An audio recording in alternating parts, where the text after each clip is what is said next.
রাতের বেলা একটি অদ্ভুত ঘটনা ঘটত।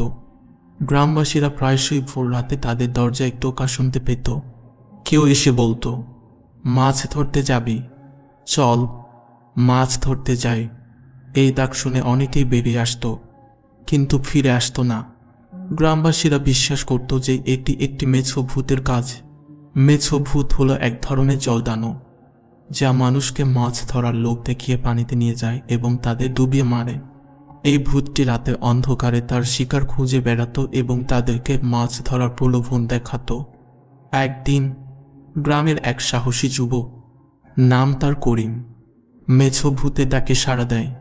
সে ভেবেছিল এই রহস্যের সমাধান করতে হবে। করিম তার সাথে একটি তাবিজ নিয়ে যায়, যা স্থানীয় একজন ফকির তাকে দিয়েছিল। রাতের অন্ধকারে মেছো ভূত তাকে নদীর ধারে নিয়ে যায়।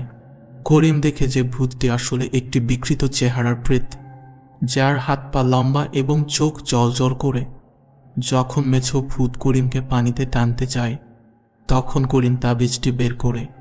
তাবিজের আলোতে মেছো ভূত চিৎকার করে এবং পানিতে ডুবে যায়।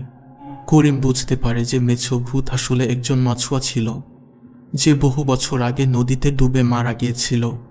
তার আত্মা শান্তি পায়নি এবং সে অন্য মানুষদেরকে তার মতো দুর্ভাগ্য বরণ করতে বাধ্য করত। এরপর থেকে গ্রামে আর মেছো ভূতের ডাক শোনা যায়নি। গ্রামবাসীরা করিমকে বীরের মতো সম্মান দেয় এবং নদীর ধারে একটি ছোট মন্দির তৈরি করে, যেখানে তারা মাছুয়ার আত্মার শান্তি কামনা করে।